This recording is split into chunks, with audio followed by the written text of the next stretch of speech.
Good afternoon, ladies and gentlemen. My name is Lucian Pullen, and I am one of your Yellow Physics tutors. And today I will be your tutor for this session. Okay, today we will be doing some questions on tutorial 3 from your practice session in your FPHYV module, and then some questions in the FVV regarding two-dimensional projectile motion. Okay, now let me start off by going to the PHYV section. Okay, first we'll do a question there. We'll finish those tutorial session, then we'll go to FVV and then finish some of those questions that I consider to be pertinent. Okay, now let's start without further ado. Let's start. Let's look at question 11, the PHYV section. Okay. Let's look at question number 11. Okay, question 11.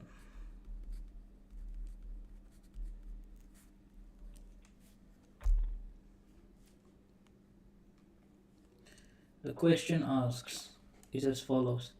In the figure shown, this figure here, let me draw that figure here. In the figure shown, this is question 11, guys. So in the figure shown, let me just try to draw. Of course, it's not going to be accurate because I am useless when it comes to drawing anything that is 30 degrees. Okay, then we have right there, we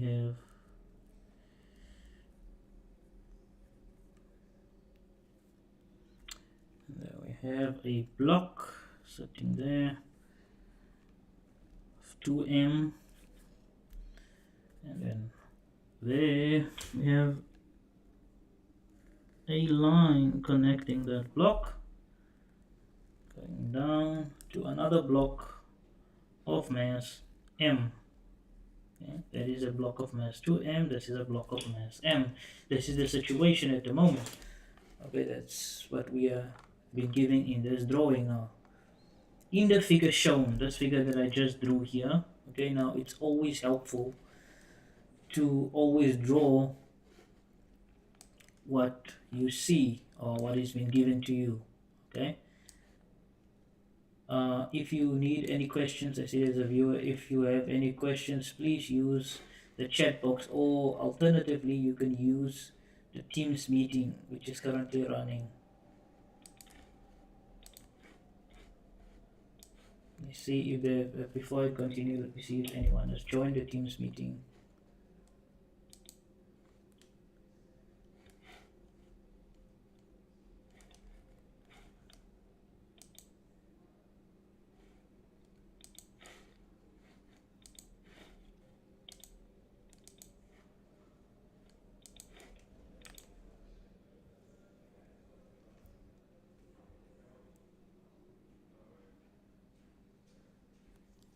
Okay, let's look at the question now while the Teams is loading.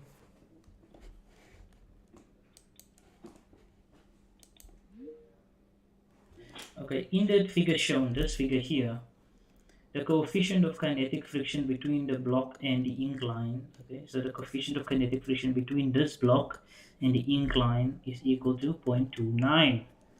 What is the magnitude? By the way, kinetic coefficient of friction is a dimensionless quantity. Okay, so what is the magnitude of the acceleration of the suspended block as it falls? So as this block is falling down, what is its acceleration? Okay, now disregard any pulley mass or friction. So this pulley here has no mass or friction. It does in actual fact, but we disregard its mass or friction in the pulley. Okay, so this is the system. Now, this is the setup we have. We need to calculate the acceleration of this falling block. Okay, so we want its acceleration. What is its acceleration? We want the acceleration of that falling block.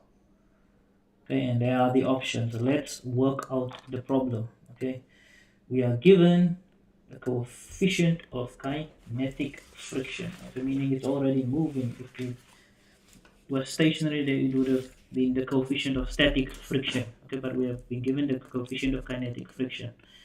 Okay, now at any point, if I go too fast or anything, please alert me, and let's continue. Now, most of you are probably watching this sometime in the future, so if you do watch this, then by all means, please stop me at any point. Okay, so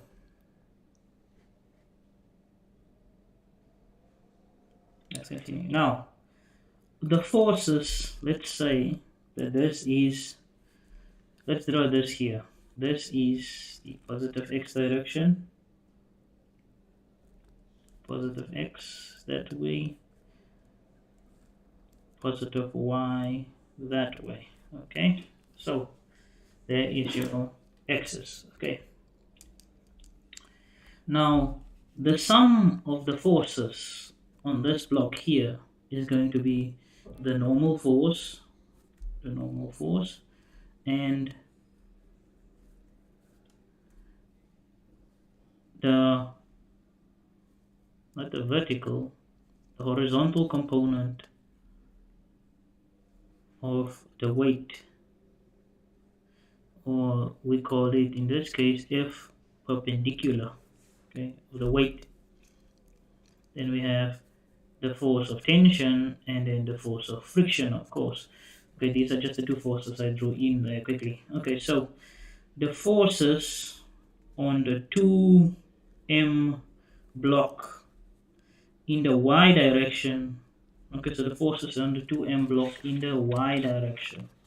Only in the y, we're only considering in the y direction. Okay, so since this block is just on the incline, just moving up or down, it means the forces in the y direction must be balanced. Okay, so we have that the normal force minus the weight, which is mg, times the perpendicular force, which is the cos of 30 degrees.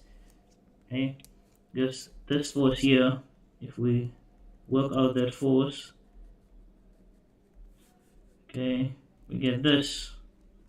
That's the force perpendicular, and that is the force parallel. Okay, now the force perpendicular, that's a right angle triangle. Okay, so that is the weight.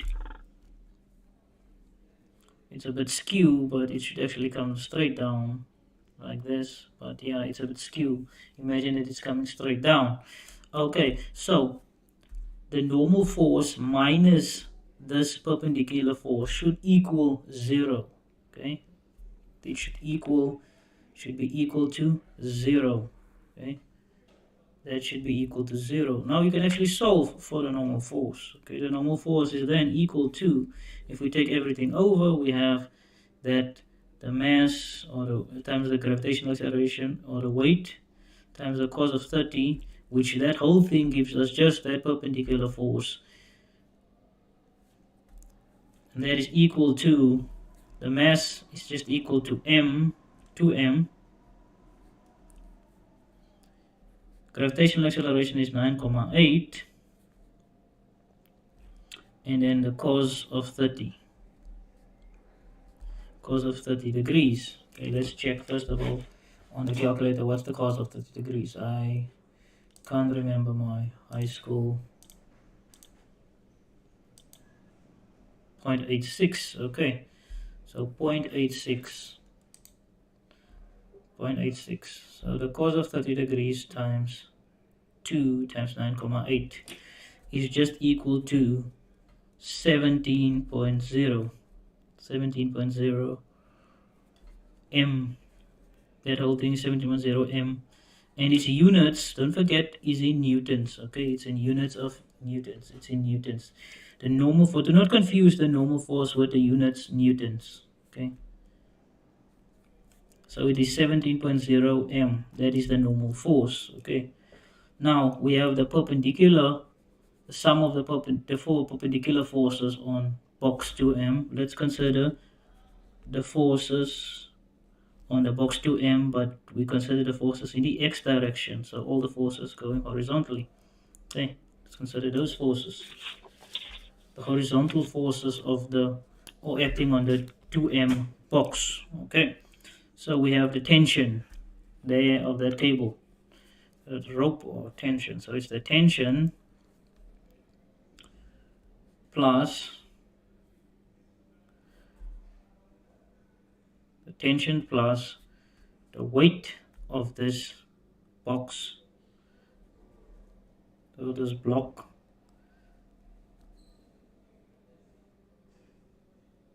it's the tension plus this parallel force there, which is just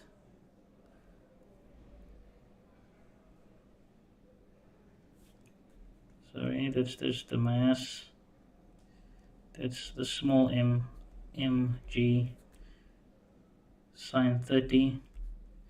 So it's the tension plus the parallel force minus, in the opposite direction is the friction from this thing. It's the opposite direction here. Friction works opposite. Friction works opposite. This is the force of friction. So the force of friction works opposite to the tension and the parallel force minus the force.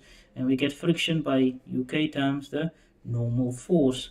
And that is going to be equal to the acceleration of this block times its mass times acceleration. Okay.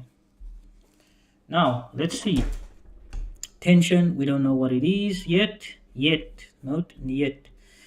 The mass of this block is 2m. Okay. Gravitational acceleration is 9,8, and the sine of 30 degrees. Already calculated that. Minus this value is equal to 0.9, the kinetic coefficient of friction. Okay, is 0.29 times the normal force, which we don't know yet. Oh no, sorry, we did work it out. It was 17.0 m. Earlier on, we worked out the normal force. Here, in, let's call this equation 1, we worked out the normal force. Okay, so we have the normal force. And that all is equal to the mass times the acceleration of this block times the mass times the acceleration of this block. And that block's mass is 2m times the acceleration a, which is what we want. Okay, so now we have a formula. Okay, this whole formula. Okay, so we have two unknowns, the tension and the mass, big M, and the acceleration. Okay, but we know that we can simplify this. Tension is equal to 9,8 m minus 4,93 m is equal to 2 ma. Okay, that is equation number 2. Okay, 9,8. That is 17. That is approximately 1/5. So 4, 1/3, approximately 1/3. It's slightly bigger than a third. So it is 4.93, and this is 9,8.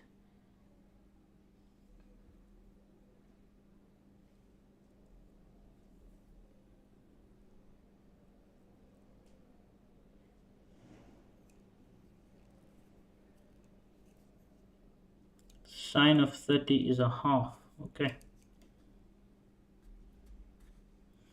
So there we have an equation having the tension, M, and A as unknowns. Okay, so let's simplify it further. Now we've worked out all the forces acting on this block here, the 2m block. Okay, so we've worked out all the forces on the 2m block. Okay, let's now consider all the forces on the block M, and just the M block, this one going down. Okay, so the forces on the block M in the y direction, there are no x forces in the x direction. So the forces on the block M in just the y direction. Okay, so the first force on this block obviously is going to be the tension. It has tension on it from the string, so the tension going upwards. So it has tension, which we don't know yet, minus the gravitational acceleration, which is just its mass times gravity. Okay, its mass m times gravity is just its weight. Okay, so its tension minus the weight is equal to the acceleration of that block minus equal to its acceleration, well, negative its acceleration times its mass m. Okay, now if we solve for the tension, which we now have, we have that tension is equal to mg minus ma. Okay, here we have an equation for mg minus ma. We have equation for tension. So now we have an equation for tension. We have an equation for tension and we have an equation for the normal force, which we already used. When we have an equation that includes tension, the mass, and acceleration, we want acceleration. So now we have the equation for tension. So let's substitute this equation. Let's substitute equation 3 into equation 2. Okay, and my pen is drying up. Let me just go get another pen.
Sorry about that, guys. I'm back. I found a pen. Now substitute equation 3 into equation 2. Let's see what was equation 2. It just fell down. Remember, this was equation 2 here. T is equal to into equation 2. Okay, so equation 2, it was T plus 9,8 m minus 4.93 m is equal to 2ma. Okay, so now we have an equation for tension. Okay, let's substitute it in. Okay, mg minus ma plus 9,8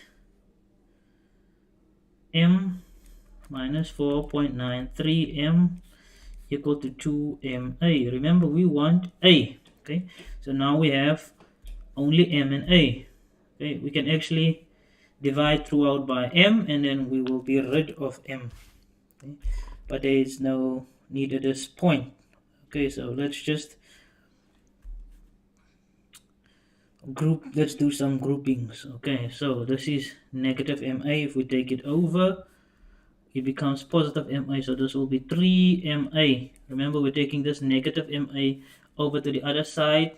It becomes positive ma, so it'll be 2ma plus that ma is 3ma, and we're left on this side with mg, which is nothing but mg, which is just 9,8 m plus 9,8 m that is left here minus 4.93 m. Now you can do the math there. If you add all of them up, you should get that is what 9, that should be close to 20 minus 4, so 16. 4.9 is 5, so it's that. So it should be, what I got was 14.67 m. Okay, 14.67 m.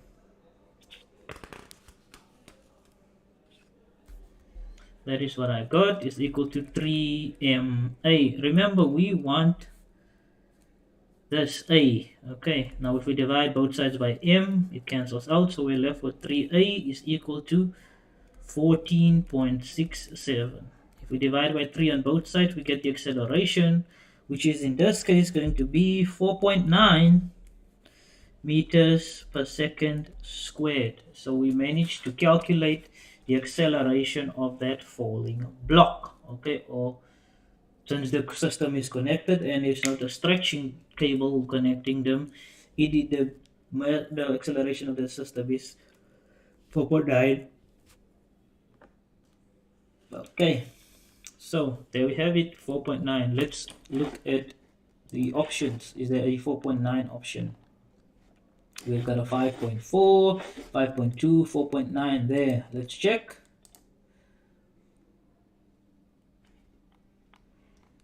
Let's check if it, yes, they say it is correct. The correct answer is 4.9 meters per second. Okay, so we have worked out the acceleration of that system. Okay, let's continue. Question number 12.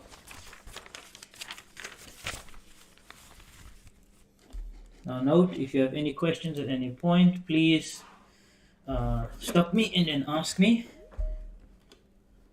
Let me see if there's someone in the Teams meeting.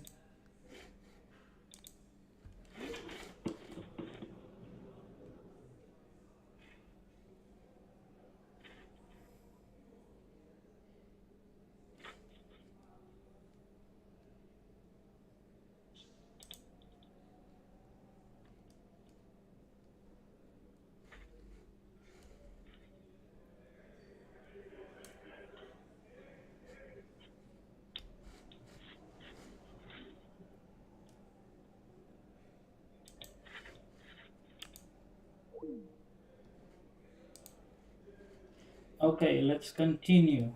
Okay, so question number 12. Question 12.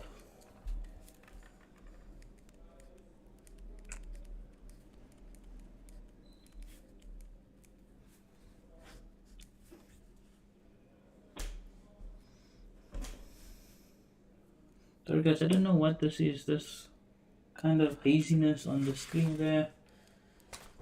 Try to figure it out. Play.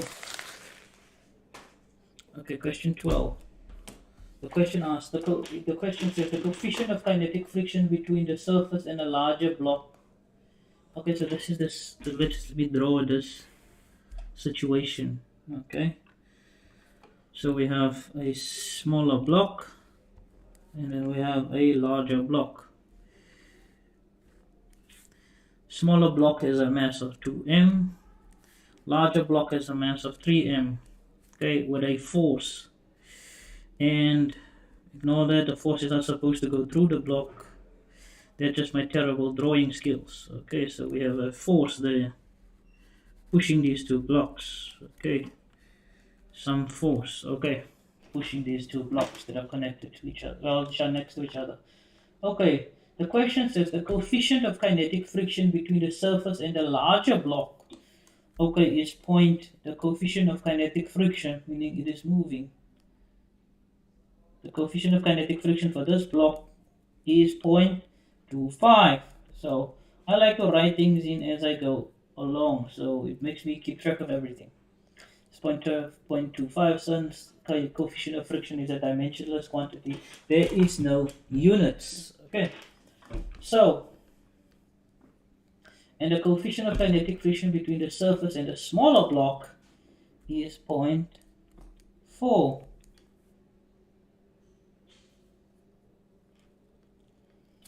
Now, if F is 22 newtons, so they're telling us that F is 22 newtons, so this force is 22 newtons.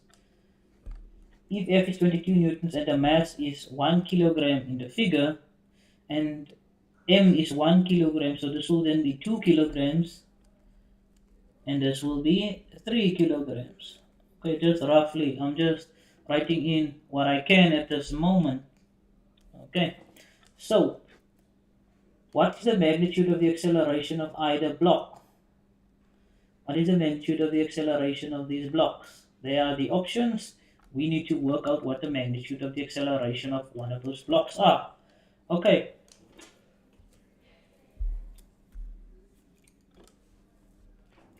Now if you see me watching from different screens, I'm looking at two screens at the moment. So this is a situation that we have. We need to calculate the magnitude of the acceleration of one of these blocks. Now we have that the kinetic friction of the smaller block is 0.4, while the kinetic friction of the larger block is equal to 0.25. Okay. Now the mass of the larger block is 3 kilogram, while the mass of the smaller block is 2 kilograms. Since we are told that M is equal to 1 kilogram, so it will just be 2 times 1 into 3 times 1, which will give you 2 kilogram for the smaller block and 3 kilogram for the larger block. Okay, let's continue. And then of course the force pushing these two blocks, forcing them to accelerate, resulting in the acceleration is 22 newtons. Okay, now we need to calculate the acceleration used. We can calculate the acceleration can be calculated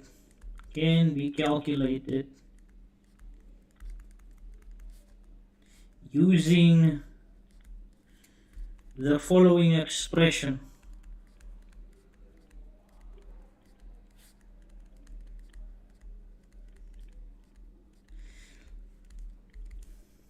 Let me first see if there are no questions, none at this point. If you have any questions, please feel free to ask.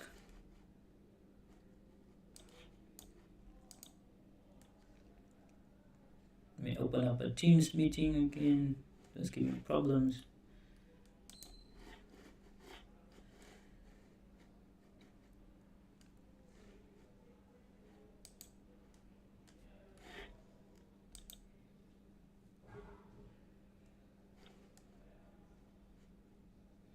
There's no one in the meeting.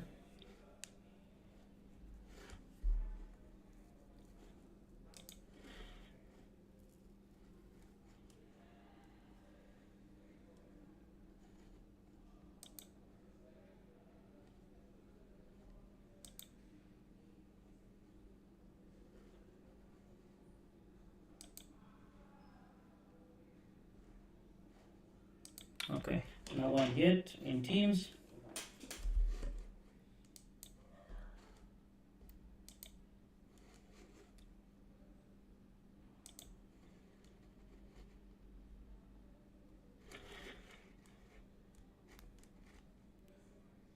So let's continue.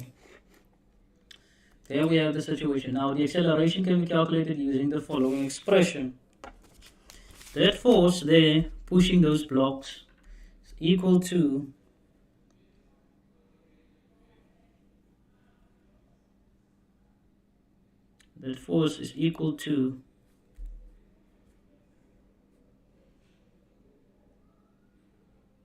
the friction from both of those blocks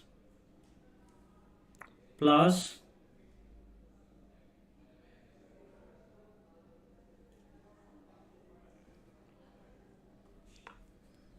the mass. The friction from both of those blocks is equal to the friction from both those blocks. Friction from block 1 from 2m plus the friction from 3m plus, obviously the friction is going to have a negative sign. Well, it's working opposite towards the force. So we have the force is equal to just the friction from one block plus the friction from the other block plus the acceleration, the mass times the acceleration of those blocks. The sum of their masses, so mass 1 plus m2 times their acceleration. Okay, so the whole mass of that system times its acceleration, since they're connected, they have the same acceleration, plus the friction needed to be overcome by 1 for both of those blocks. Okay, so before it can move, we need to at least equal the frictions. Okay, the friction for block 1 and then the friction for block 2, and whatever force is left after overcoming the friction, that force left over is the resultant force, and then using that we can calculate. Okay, let me rather write it this way. Maybe you'll understand it better. The force of friction, the net force, is going to be equal to the force of friction is going to be equal to the net force minus the force of friction from block 2m minus the force of friction from block 3m is equal to the mass of both those blocks, the mass of 2m plus 3m times the acceleration. That is the force F net. That is the law F net is equal to m times a. Okay, that is that exact same law I just already wrote down. Now we can move both forces of friction to the other side, say meaning the net force is equal to the force of friction due to block 2m plus the force of friction due to block 3m plus their mass, the sum of their masses times the acceleration, which is just 5m times acceleration, okay, which is what we want. We want that acceleration there.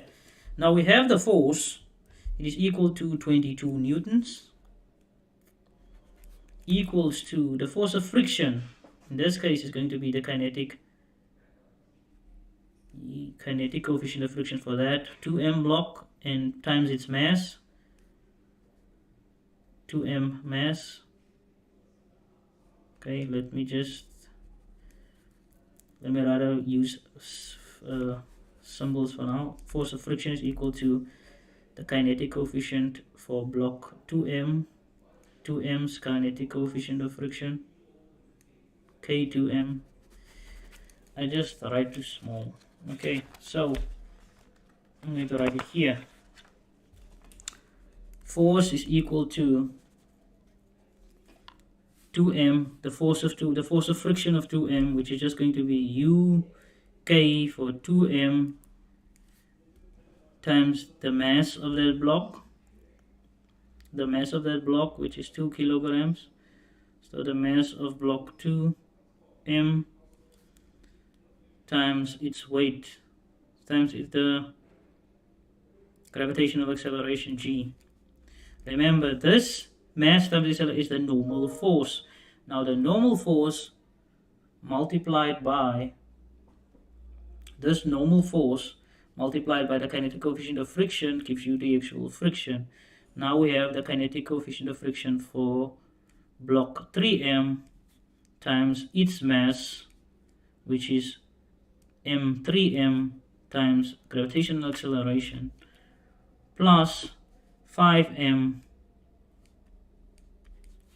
times the acceleration. Now we can put in all the values. Okay, so this is going to be 22. The kinetic coefficient for this friction is, for the small block is for the small block, the larger block is 0.25, but for a small block it's 0.4. So it is 0.4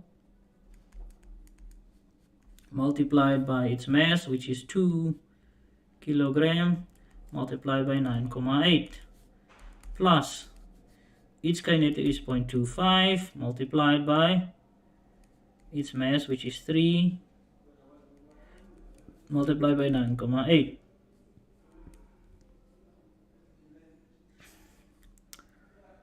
Then we have plus 5m is just 5 kilograms multiplied by a, which is what we want. We want a, the acceleration. Okay, so if we work all of that out, we get that 22 is equal to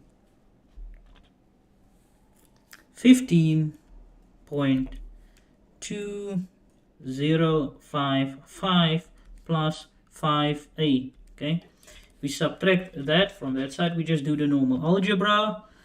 We get that 5a is equal to 6.7945. That is 5 times acceleration is equal to 6.7945. Okay, moving on. Let's see. What we remember. 5a, the acceleration, is equal to 6.7945.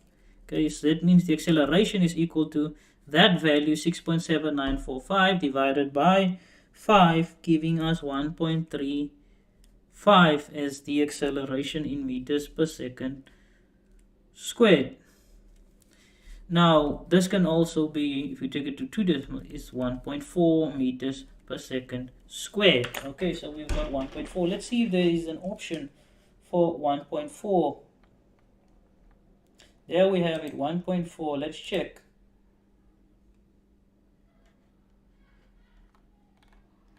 The answer is correct. It is 1.4 meters per second squared. Okay, question 13. Let's go to question 13.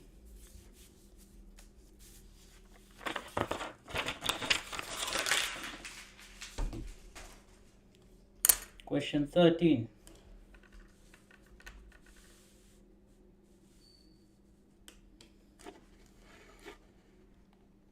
Let's look at question 13. Question 13 says, question 13 is just a general multiple choice. There's no need to work anything out. Let me just check if there are any questions yet. None whatsoever. Okay.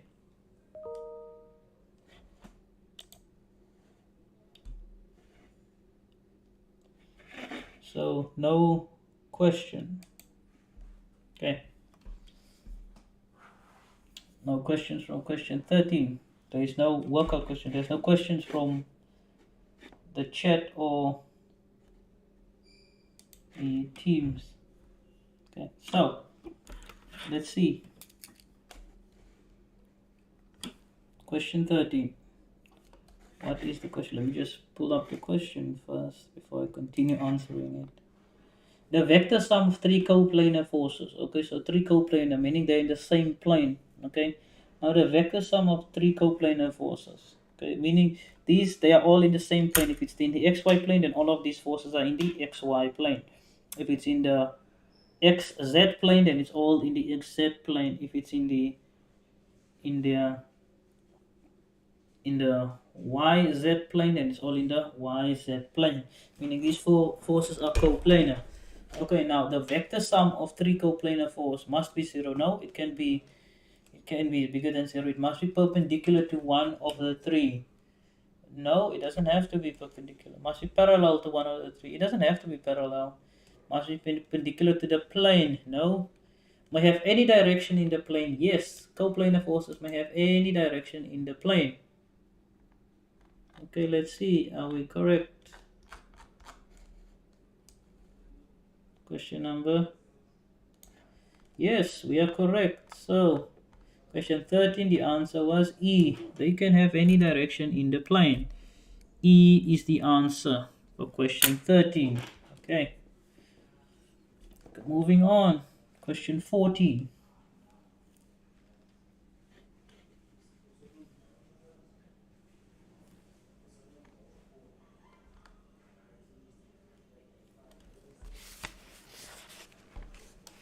Question 14. Let's see.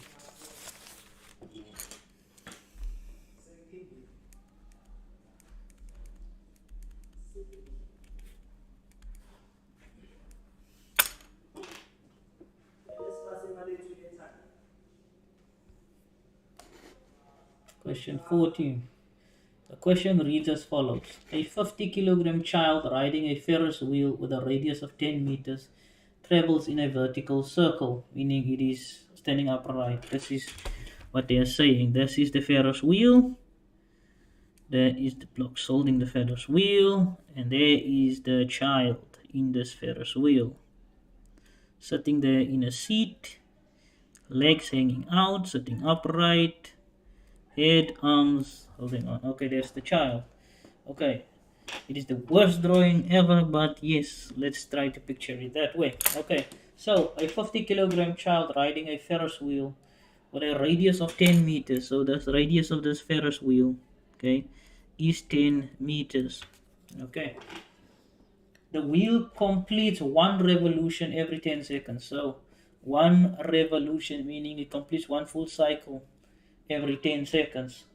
So it takes 10 seconds for a child to start at the top, and then to get back to the top it takes 10 seconds. What is the magnitude of the force on the child by the seat at the highest point? So what force does the seat push on this child at the highest point? So it is the exact point where I drew him. What is the force due to the seat on this child? The highest point on this. Okay, so let's see. Okay, first of all, let's calculate the velocity of this Ferris wheel. Okay, the velocity of this Ferris wheel. The velocity of the Ferris wheel. So how fast is it going? The velocity of this Ferris wheel.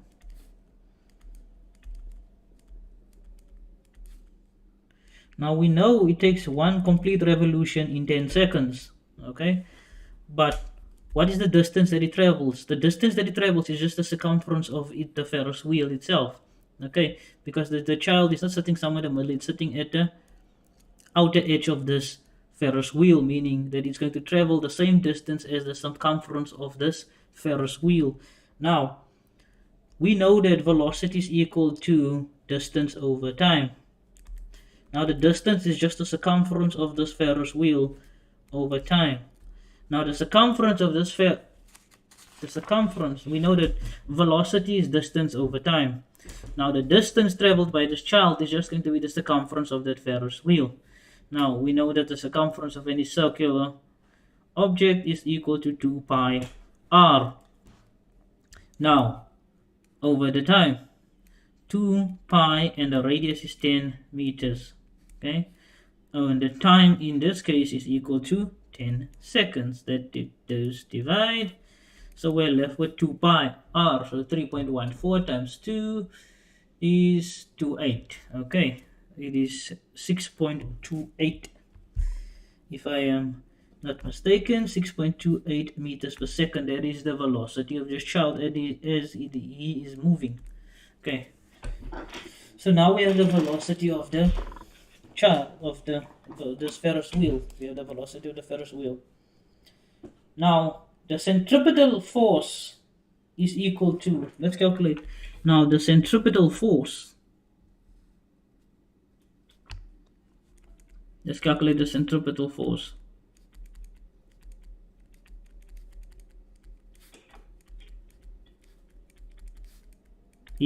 Now the centripetal force is equal to mv squared, the velocity squared, over r. Okay, so m in this case is equal to the mass of this child, which is 50. So the centripetal force on the child times the speed is 6.28 squared over the radius 10. Okay, and that gives you 197 newtons. Okay, so that is the centripetal force on the child. Okay, now at the top of the Ferris wheel, the chair is exerting a net force of, okay, so the centripetal force, the weight of the child, at the top of the Ferris wheel, the weight of the child is pushing down on,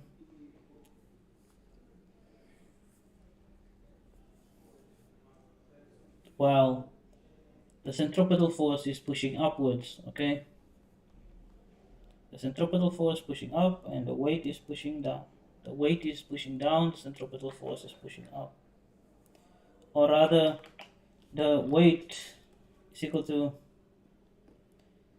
okay, we have two forces here on this child. Okay, the force of the weight of the child, we have two forces on this child. Okay, this is the chair. Okay, this child is here sitting on this chair. Okay, so we have two forces. Okay, let me just make sure about something here. I just need to check something. My calculations were correct.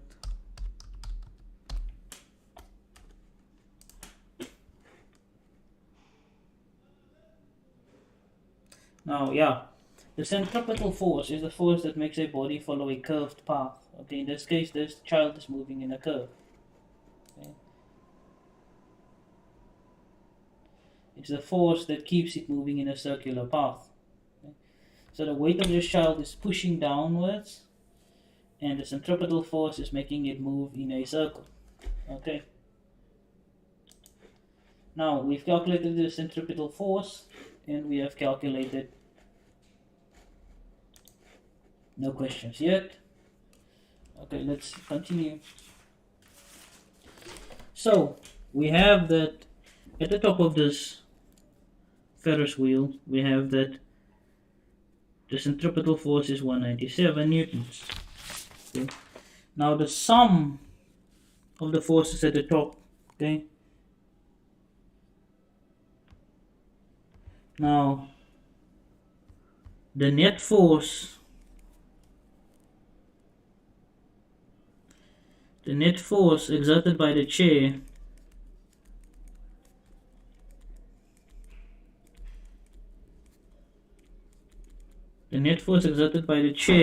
at the top of this Ferris wheel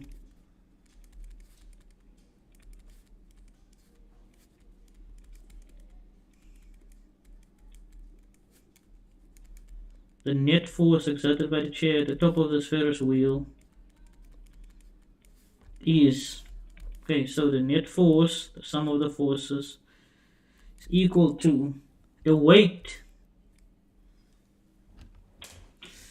on the chair minus the centripetal force.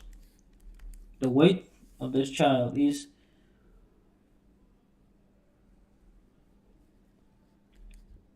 the mass 50 times the acceleration 9,8 minus the centripetal force, which is we calculated to be 197.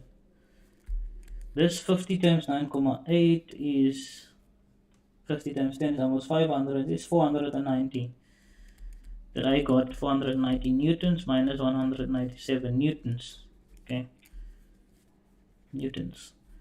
This gives us an answer of 293 newtons of force exerted by the chair on this child. Okay, now here's the kicker. We can also write this as 0.293 kilonewtons. Okay, if we divide by 1000, we get a kilonewton. So it's 0.293 kilonewtons.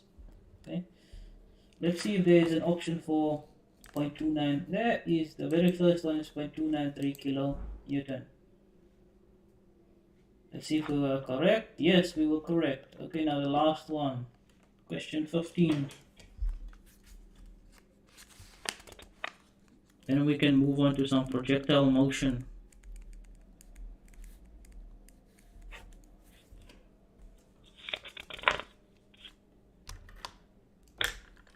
I like my old pen. Okay, so it says here, question 15.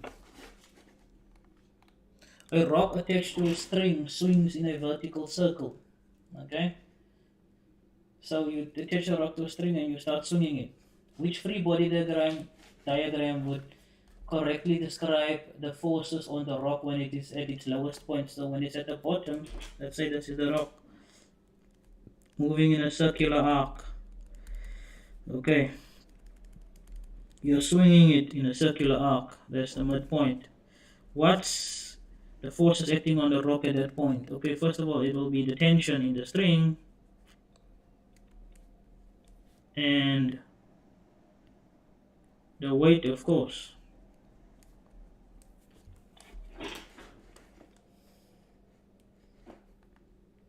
So no, it won't just be the weight, it will be the tension in the string. So the tension and the weight. So B is a possible answer.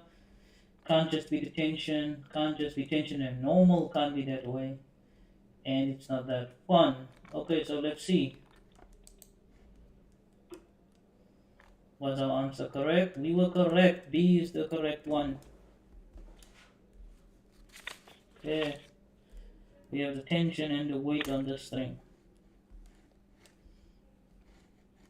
Okay, so now we're done with our PHYB questions. Let's move on to some projectile motion problems. Okay. We just finished this attempt. Okay, projectile motion problems. Done and dusted. I just need to log out.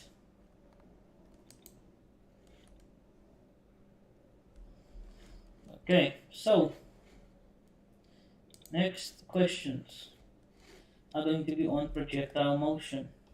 Okay, but before I do that, I'm going to take a short water break. While I do that, please get yourself ready for some projectile motions problems from your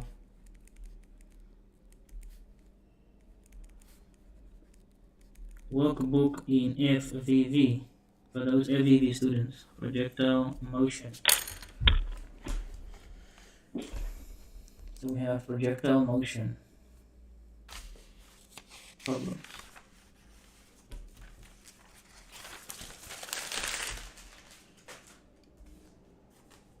Okay.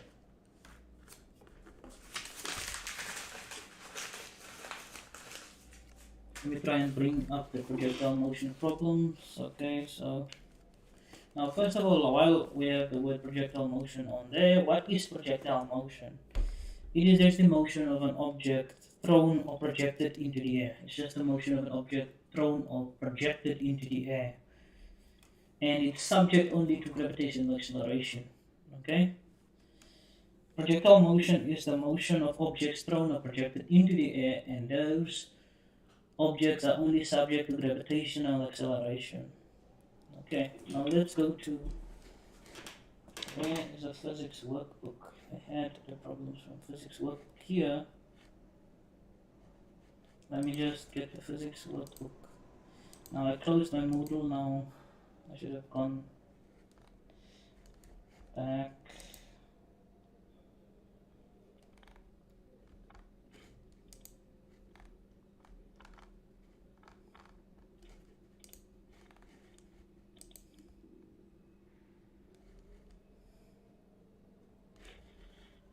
I just be logging into Moodle again.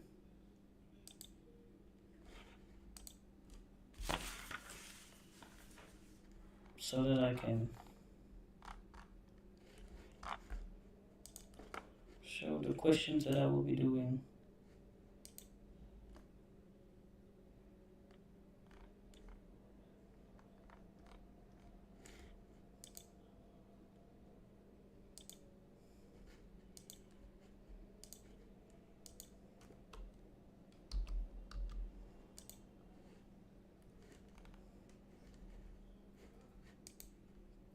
Need to first log out and log in.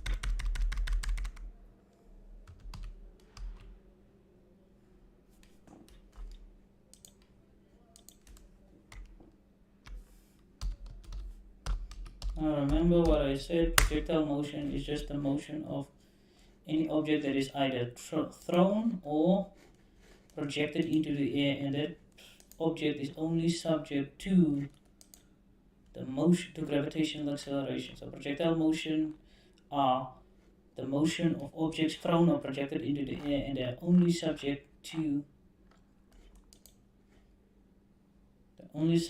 gravitational acceleration.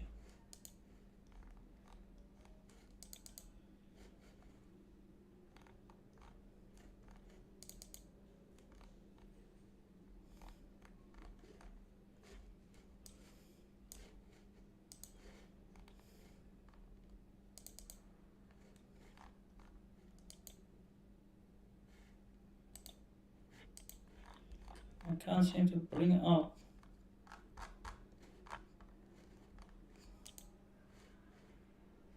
access this module. Let me see.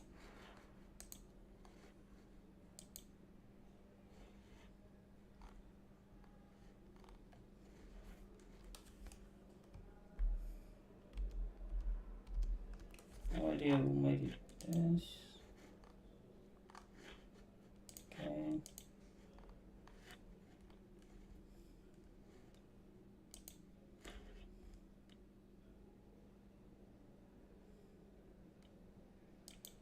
It's motion in 2 dimensions. Let's see.